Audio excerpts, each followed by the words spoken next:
Hello, Bill Molyneux here with Bill's Wargame World. And don't forget, the more you watch my channel, the more money I make.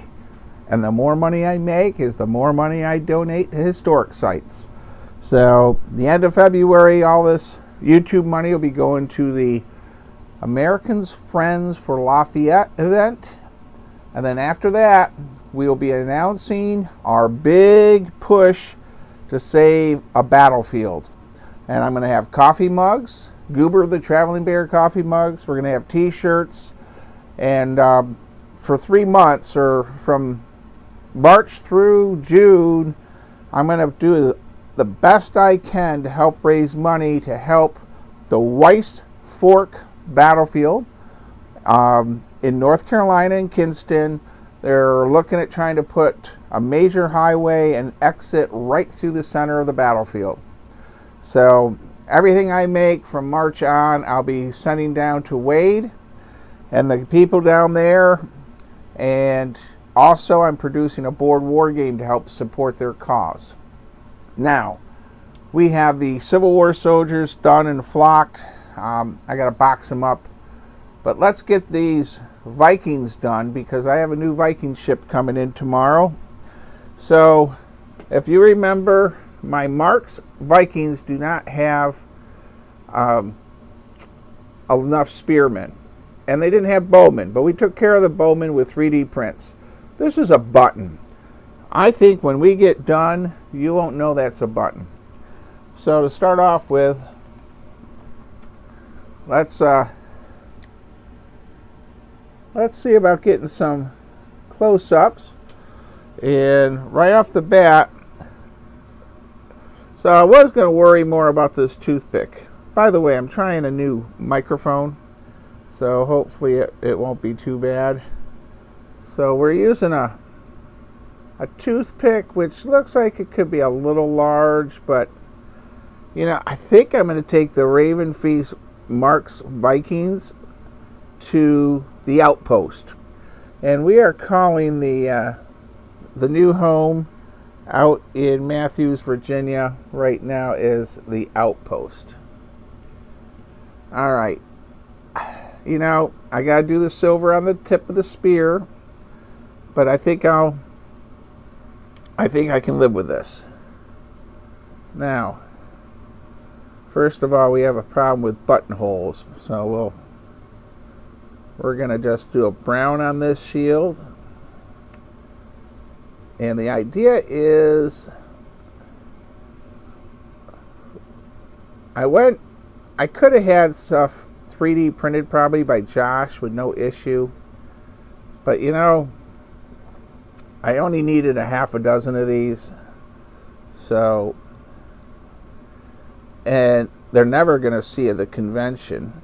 The most they'll be seen is by all of you out there in YouTube land. So, now when I cut the next peg down, I got to do a little bit better job. You'll see I have a tiny little niblet, but it's not a big deal. So we have a spearman, a Marx figure using a button. Pretty bizarre, got to admit, but it will work. And I only need a half a dozen. It's not like I need a zillion of them. So we will be putting more paint on that brown shield, by the way. That's just it does have the gray primer on it too. Now what I've done is I did a nibbly there. We're going to get out the glue toothpick, and we're using E6000. I don't think I need to use the special plastic type. And I'm just putting it on there. And yes, I probably used way too much. Taking our button, and there we go. So,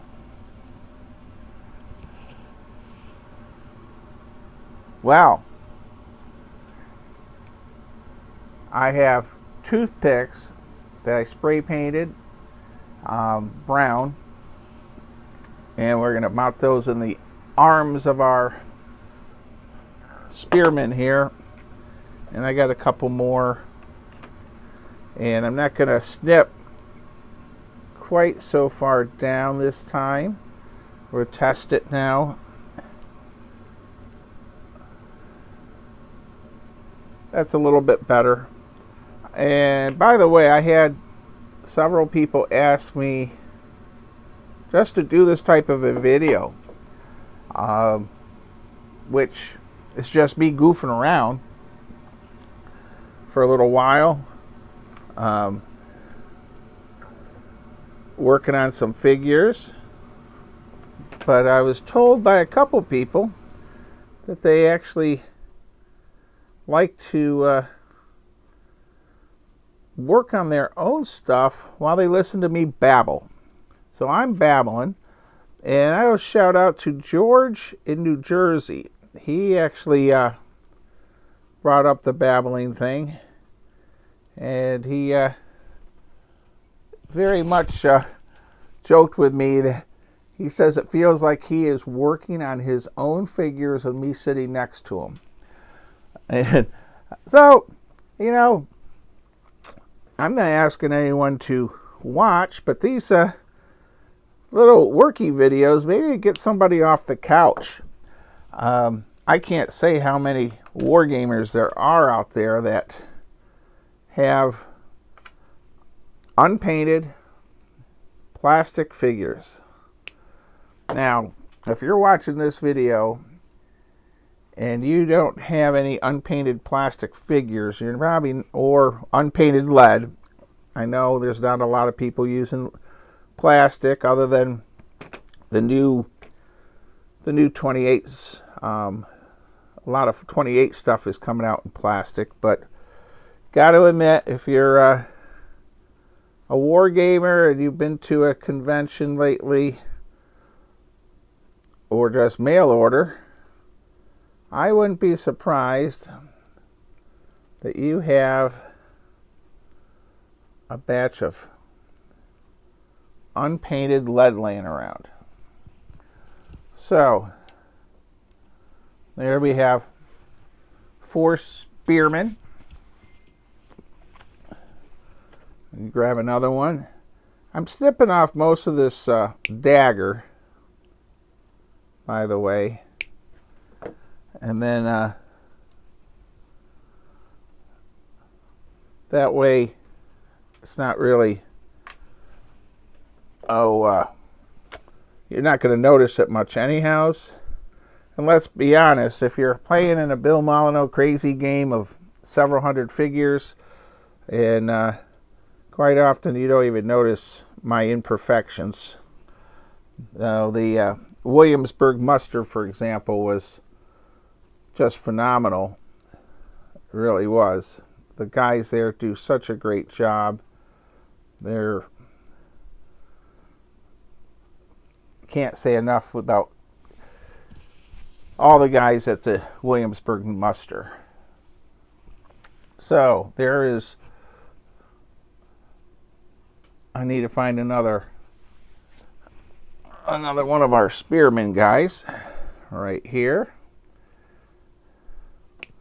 And hopefully the Historicon will be as much fun as the Williamsburg muster. Now, as I'm putting more glue on my, there, getting another Viking shield prepared.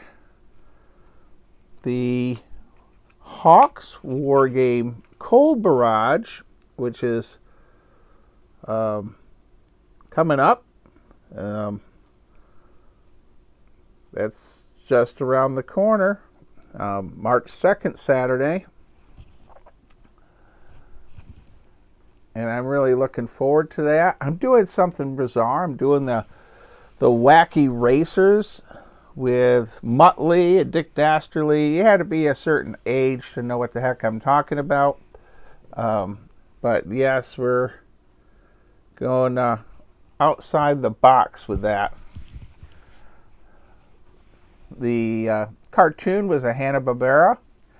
And then after that cartoon, there was another one that came out that was Stop That Pigeon. So both were, well, welcome back.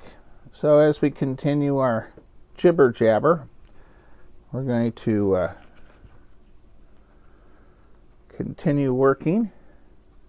I'm going to go and find where I painted the toothpicks. Forgot where I put them, but we will get this shield on this one figure.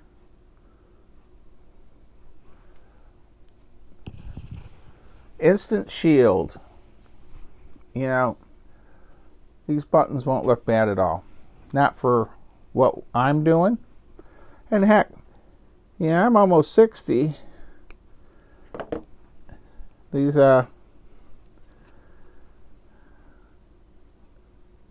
they're not going to be, I don't know where they'll go.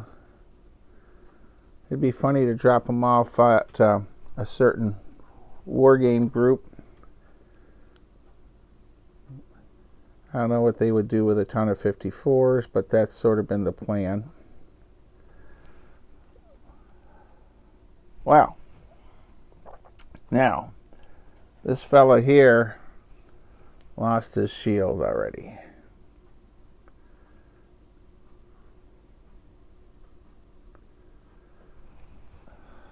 We'll set that there. So what I've done is I move that there. I have pretty good setup, and we need to grab the toothpicks. So we'll pause the camera and grab our toothpicks. Welcome back. So we have our toothpicks. I'm going to snip some of this down. So these toothpicks have points at both ends. So I put the pointy ends in. And let's see if you can see everything. All right. So this figure is already done. So we're going with the one that had the last shield glued. And then that part of that point will get silver put on it. And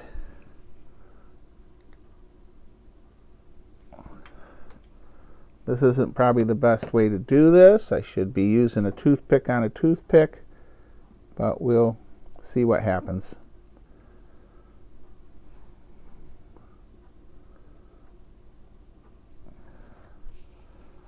All right. Well, I hit them with some silver, and I'll be happy.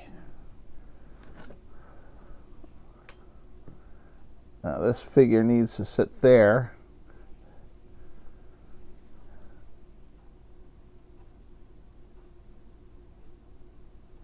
I think that's better.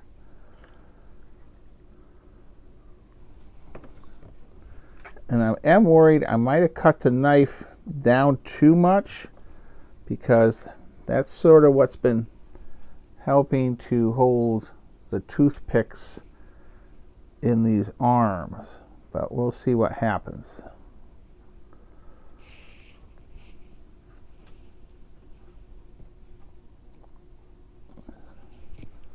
There. I think we're going to be fine. So, scratch building 54 millimeter figures is an interesting world. Derek of the chuckleheads. Wow, that's a lot of glue there. I really messed that one up.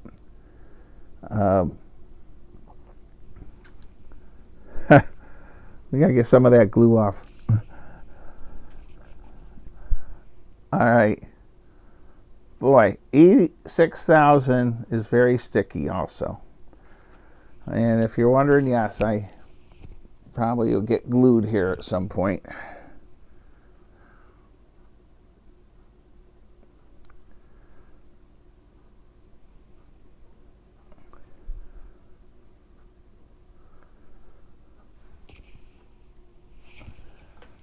All right.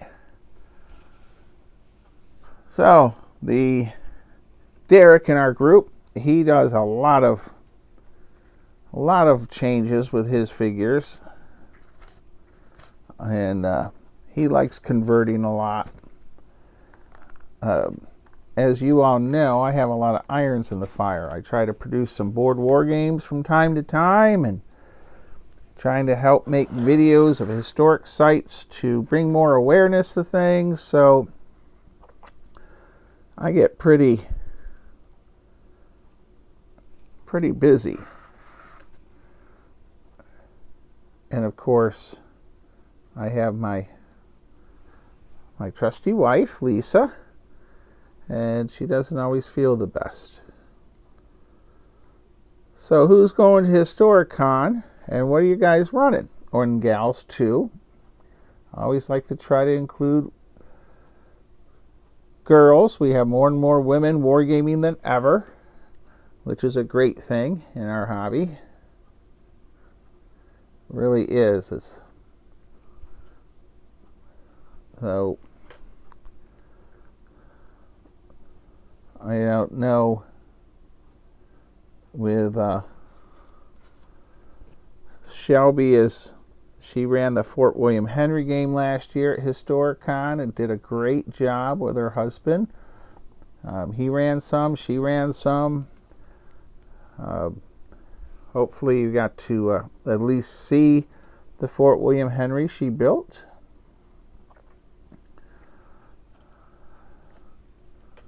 All right, I have a mess of toothpicks that are falling apart on my figures. We got to fix that. But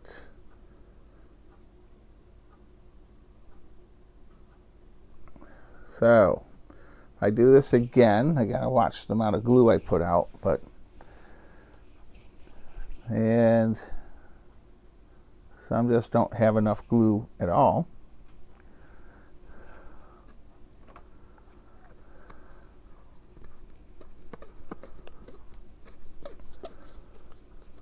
Well, I am now dealing with toothpicks that are falling off figures, trying to get them back on, and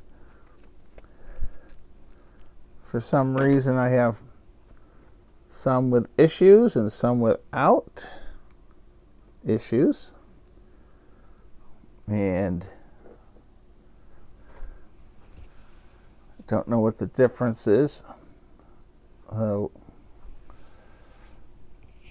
There.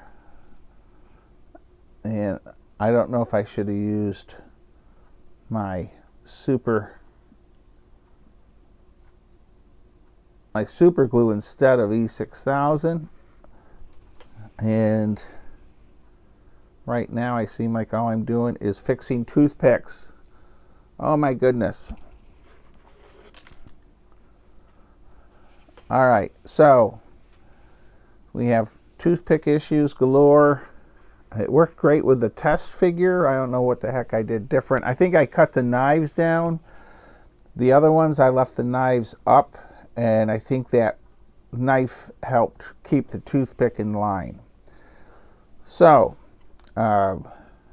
that's it for spears. Next thing I'll be doing is adding silver. I might take the Dremel and get rid of a little bit of the excess glue that I messed up on. But for the most part, once I fill those buttonholes in and I paint some cool stuff on those buttons, and you gotta laugh. You know, Donald Featherstone, Patty Griffith, all the great wargamers that started this hobby after H.G. Wells, they didn't have hardly a third. They didn't hardly have anything. They had some Airfix figures, and they were casting their own sculpts. And I have a Donald Featherstone book where he's at his stove at his flat, and he's boiling lead, cooking lead to pour figures for a game for the following night. So, you know, we have it made in the wargaming world in a lot of ways, especially if you're using a more modern figure line, such as Baraka's 6mm, or, you know, the Perry figures, Warlord figures. So people aren't doing a lot of conversions like this. Well, I have paperwork to do, and tomorrow night, I'm going to pick up my other Viking ship. That one is almost 36 inches long. The one you're looking at now is 24 inches long. And then I have a couple Marx castles, and I think my idea will be to take the Marx castles, I maybe use one of them, and I may box up all these figures once I get them with their little tufts on them. I have different styles and types. I have sticks and I have stones, so I can now mark which band each group of figures is with. So I'll be looking at maybe taking the Ravenfeast Vikings to the Outpost, the house in Virginia. And the boathouse, it's got a concrete floor. It has electricity. Other than that, you're absolutely right. And Kyle out in Pittsburgh, the engineer, yes, it's not. It's a sturdy building, but it's not perfect. However, I can throw a couple ping pong tables or war game tables in there, and I can run a game. And in the summer, it might be very warm, but you know, it's 32 feet long. And Walt and the guys were like, wow, this is great. It's 16 feet wide, by the way. So I can always look at having someone come out and put some insulation and a ceiling. But for right now, I'm just happy with the way it is and enjoying life with everyone that watches both of my channels. And I have to give a plug out for Bill's History World with Gooba the Traveling Bear. I'm working hard to promote that channel. I'm getting a lot of views. I'm just not getting a lot of subscribers. So I'm asking if maybe you'd consider subscribing to it. That way the algorithms will get pushed up more and more people will find my videos. And I was very proud of the Black History Month videos I made with Robert Ambrose of Fort Frederick, Park Ranger, and the Maryland Veterans Museum with both historians Connie and Nell, and the Gloucester Museum of History with director Robert Kelly. So just want to say again, thank you to all of you that do watch my channels, and that's about it for now. Stay safe, be kind, be courteous, and tomorrow night I'll make a video of how Josh made me a 36-inch long Viking ship on his 3D printer. Thank you again, everyone.